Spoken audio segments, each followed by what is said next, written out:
All right, you guys, today is the day we're going to go over some nitty-gritty things with the budgeting. I am going to take myself and my husband out to lunch. We are using our gift card for Subway. I'm getting a Subway sandwich. Jordan cannot have Subway because he has to eat gluten-free, and he really misses things like regular bread because gluten-free bread tastes kind of icky. However, I have tried to perfect it at home, and it is getting better. I will say I'm not much of a bread baker, but I have been working on my mad skills with my bread maker in hopes to be able to get better at it. But practice makes perfect, and that's the same thing with budgeting. So we're going to talk about my truths in the last few months of budgeting and what I actually feel about my budget and what I need to work on so that way I can be a better steward of my money. Okay, so I will say this, there was a large family ahead of me. These are not all my sandwiches, bestie. They're not all mine. All right, on to the Hispanic restaurant. We are going to pick up some tacos for Jordan. This is his favorite spot to go. And honestly, it is worth it. It is totally worth it. I love their burritos here. No, I'm not going to lie to you. Nothing in Whoville is going right over here. And I feel like my brain is rattled, and I have literally used all of the spare time I have to try to figure out my finances. So having lunch with my husband today was a nice little break, even if it was only for a good half hour, 45 minutes. Any break is better than none at all. So if you need to take a break from the chaos in your life, remember, take it in just small increments. You don't have to take a whole day off. You just have to take a few minutes, a half an hour, couple hours, half of a day to yourself to really get it done. So let's get into the video. All right, you guys, this is the honesty. This is how I budget. This is real life budgeting for me in my bed, trying to rack my brain on how I'm going to pay all the bills and do all the things every single month. All right, you guys, I apologize. I can't do this video in my car. I can't. And I keep getting blasted by the sun. And I needed to talk about all of these things. All of this. And I've realized something about myself within finance and budgeting that I really didn't think about before. And I'm not going to try to reinvent the wheel because I have all of the supplies. I have all the things. I have notebooks. I have scratch pieces of paper. I've got this bill payment tracker. I've got the budgeting binders. I've got the accordion little folders that I use from the Dollar Tree. This is part of my tax stuff.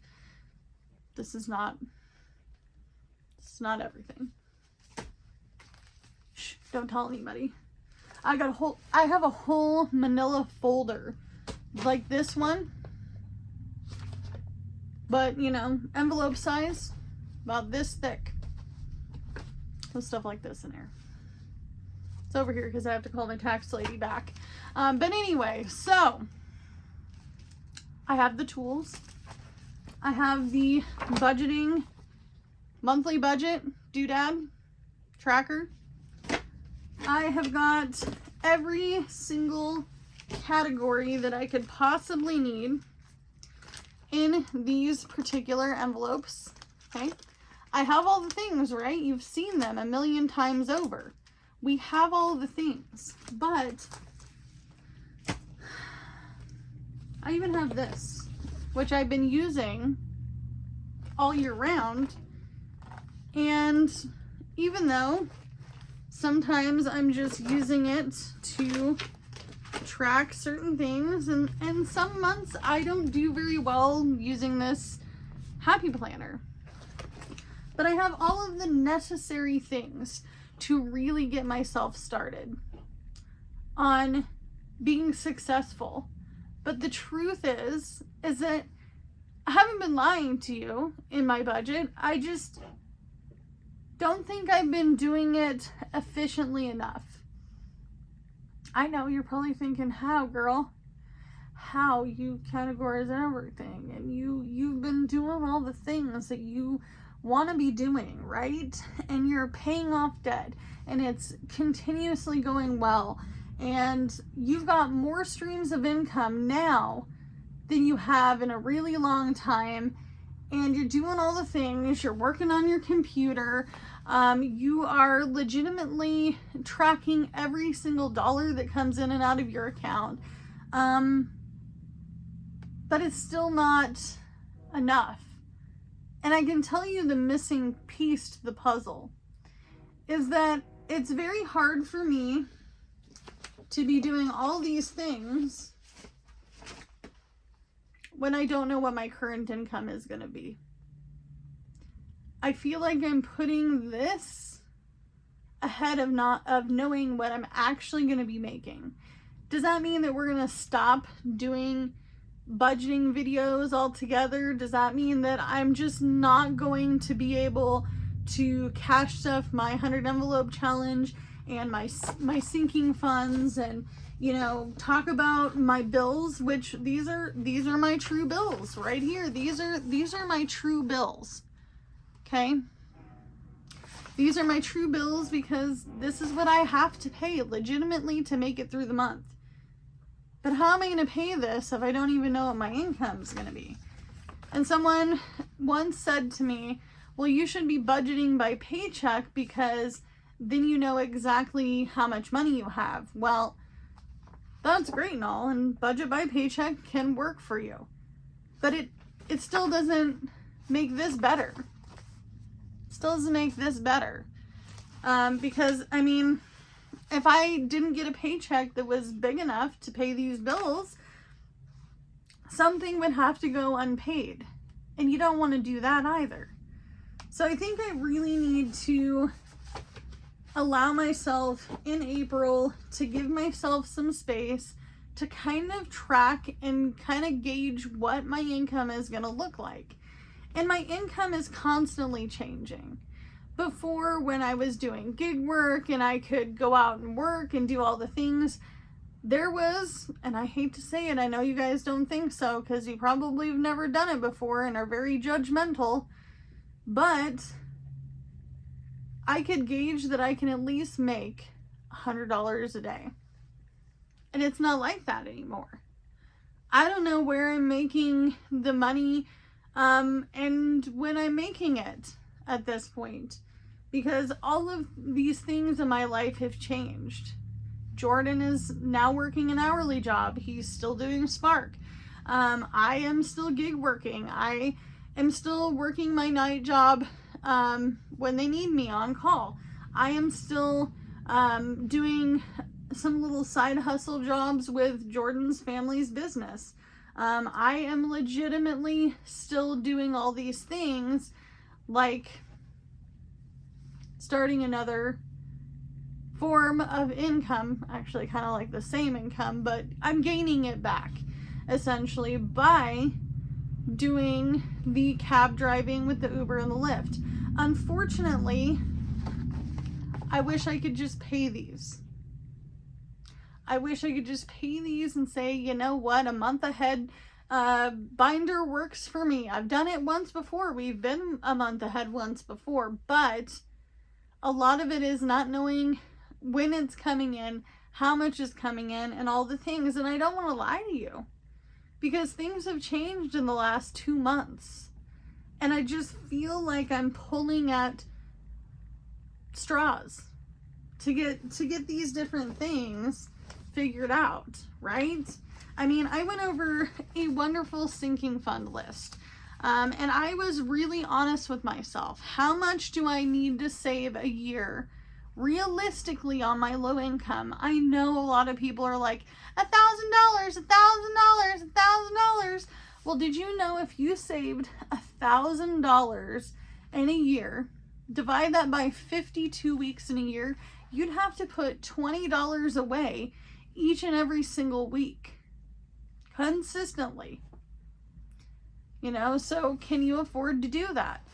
I have more than one sinking fund on here, besties. More than one. More than one. So for me, $500 is maybe what I could do.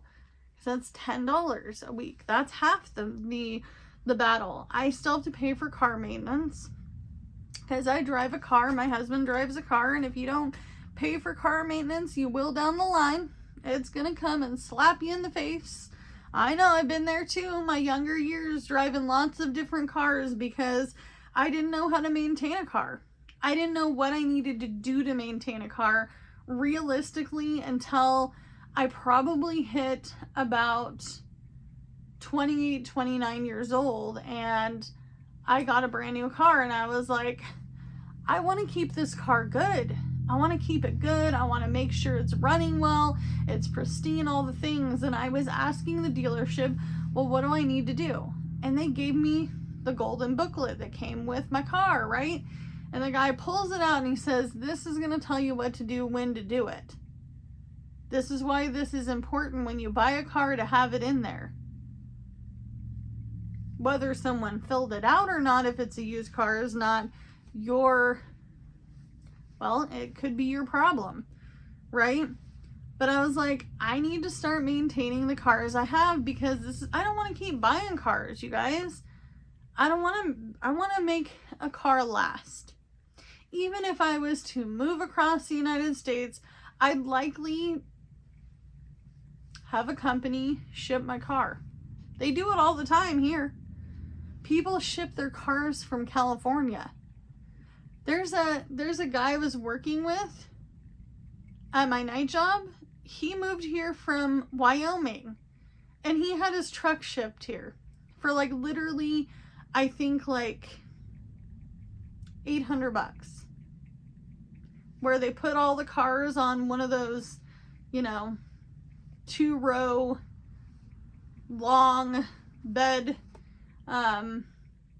trailers with all the cars on there. They're transporting them.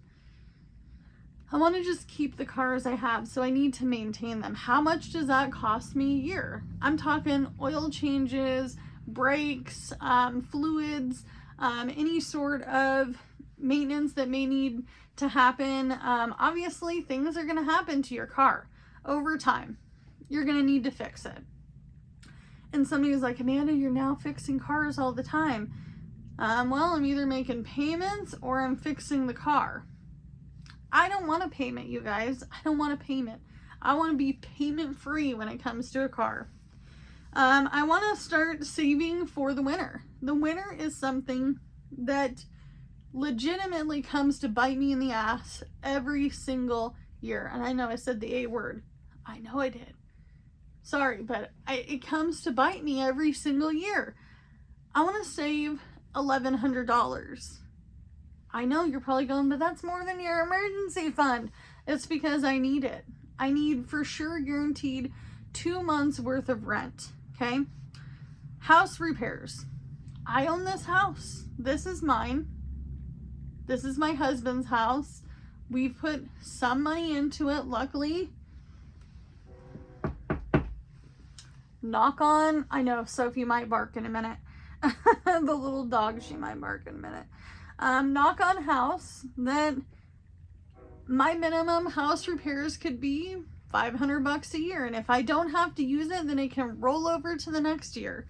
I've talked a lot about dental, medical, vision, all the things. I'd like to start putting away a few dollars for that as well. Just having a general buffer. Most people don't know what a buffer is, but a buffer is where if I need to utilize that money before I get paid and then pay it back. It's like robbing Peter to pay Paul to pay it back when you get paid. I want to have a buffer so that way if something came up in this lovely tracker book that was like, hey, you got to pay it now, I want to make sure that we have a buffer to do that, because right now I don't. Right now I don't. And it's not the same as an emergency fund, and I've seen another few budgeters talk about having a buffer. It's like having the money in your account where you're like, I'm gonna leave $50 to my account just in case I need it. Same ordeal, except for you're gonna pay it back. Okay? My husband wants to build better credit. And even though he doesn't really have much debt, I'm going to be honest with you guys, I think his debt's like less than $4,000, okay? And he wants to build his credit. And the last time I really built my credit in a good positive way, other than my car payment being paid on time and my credit cards being paid on time, was making sure that I had a credit builder. I had credit builders for years, you guys. I had 4 credit builders when I was homeless sleeping in my car because I needed to have my credit be a certain number to get into an apartment, which is crazy pants to me because I'm like, if my credit was a 6 something, like 620 or higher, if it was something that was legitimately high and I had high income, three times the rent, why would I be renting? Why wouldn't I just go try for a loan? So it's another story for another day. I want to make sure that I'm saving for holidays. Christmas is big. I'm going to try to spend $100 a person. So that's 4 people in this household. I'm not talking my dad, my aunt, my cousin. I'm not talking about Jordan's family. I'm not talking about my sister-in-laws, my brother-in-laws, my nieces and nephews. I'm talking about the household. Because lately, in the last, I would say 3-4 years, I haven't been able to gift other people as much as I'd love to. But it's because it's not in my income range, okay? The other thing that I want to make sure of is that I am saving for birthdays. And one thing that I wasn't saving before, and this would come to bite me in the rear in the back to school times, clothes and shoes. This is really not for me. Somebody's like, man, why you gonna save clothes? It's really not for me. Thrift store, maybe $1. I've had these earrings from 2 years ago when I got these for myself, and I showed you guys, in a budgeting video a million years ago. But clothes and shoes for kids. My youngest son, I need a new pair of shoes. Okay, $25, $30, $40, $60. I want to have it prepared. Okay.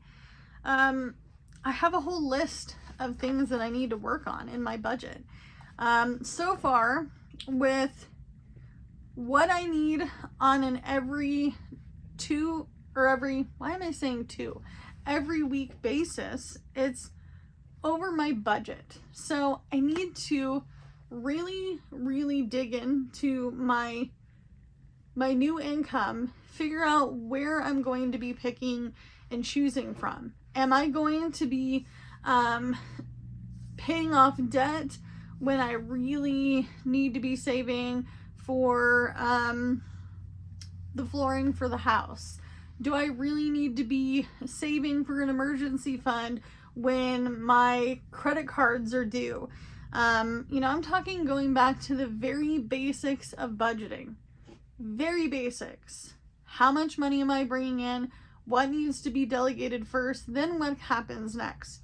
So if I was to be honest and sit here and budget for the entirety of the week, for sinking funds, savings challenges, and for my members, I'm coming out with this list at $250.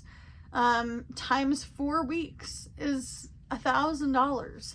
I don't have $1,000, bestie, to be spending on this. Even though these things are very important, I don't have it. I'm a low income wage earner. So I need to revamp my budget overall. And it is okay to do that. It's okay to be like, the money in here stays in here for now, but I need to figure out what that overall means. And I know I could probably break this down to things that I really don't have to save for.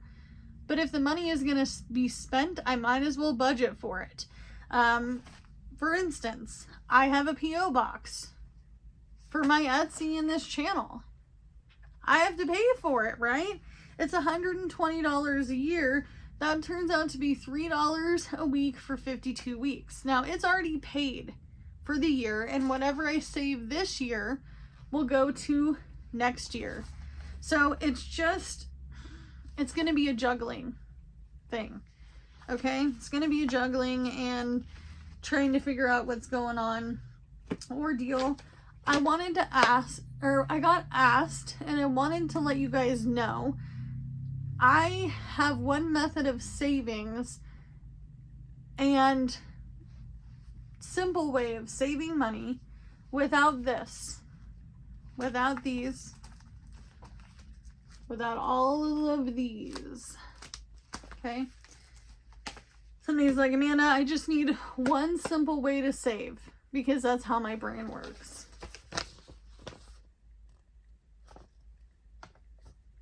Okay? Date, previous, current.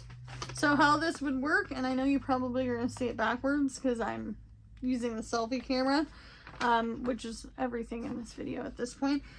So if you write the date of when you're putting money in here, and you're going to write the previous amount, which would be 0, because you're just adding money for the first time, and then you're going to be putting the balance, which was whatever you put in the first time.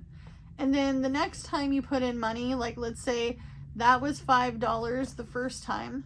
The second time around, you're going to add another dollar. So the previous amount was 5, and then you're going to add the current amount with the previous to make the new balance. This can be simple. I've done this before too. Just to save any sort of money. Any money.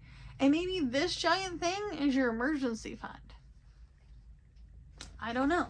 Could be for a debt. Maybe you're like, I want to go all the way down until I'm at the bottom. See how much I can save in this entirety of this envelope.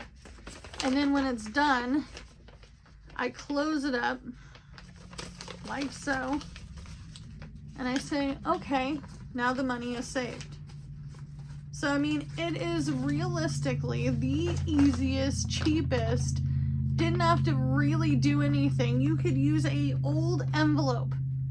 Okay, let me show you. You can use an old envelope. I gotta find one. I know I have one over here somewhere.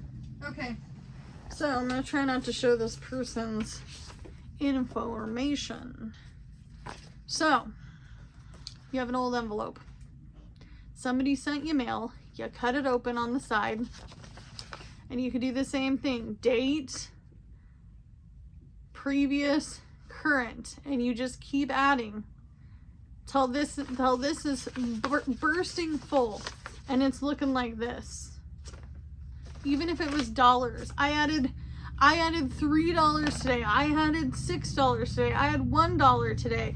I add $5 a day into this. Okay, I added $1 a day for 7 days, 7 times 4 weeks. You do the math. So sometimes you have to go back to the basics and go, what am I actually making? What is making sense with all of this? Because if I'm not making enough to do this, why am I worrying about this? Why? This is giving me anxiety, and it's making me upset because this is not being paid, and this is what I want to work towards, right? So I get this question asked all the time. What do I do if I don't really know what I'm doing? Go back to basics. And I'm going to have to go back to basics as well, even though I'm still going to be working on the 100 envelope challenge and members challenges, and I'm going to be working on some things. My situation's a little different from yours. I have multiple streams of income, but I need to know what they are to be efficient with all of the things, including what I'm going to be cash stuffing every single week into my wallet, into Jordan's wallet. I mean, I got practice paper here to get it right, and I want to do what Lady Di does. Okay, Lady Di, if you're watching this, girlfriend, you do amazing on your weekly cash stuffing of your wallet with your Moterm wallet. I want to get one of those wallets, by the way. They seem to last longer than the cheapy, you know, $5-6 ones. You do an amazing job, girlfriend. You do not get enough credit and views for your channel. Please go check out Lady Di Saves. She does a freaking amazing job on her weekly breakdown, her weekly stuffing, and her husband, Farm Boy, they've got it down. Let me tell you, they got it down. So if you need help figuring out how to spend your money every single week and what it needs to go to, how much gas, how many groceries you're going to buy, how much is the groceries going to cost. I know things are very up and down with the economy right now, and it's hard for all of us, bestie. But I can't do this if I don't know what the heck my income is. And I think that's part of why I've been driving myself a little crazy. So do what you can with what you got, and I'll see you guys in the next one. Bye, guys.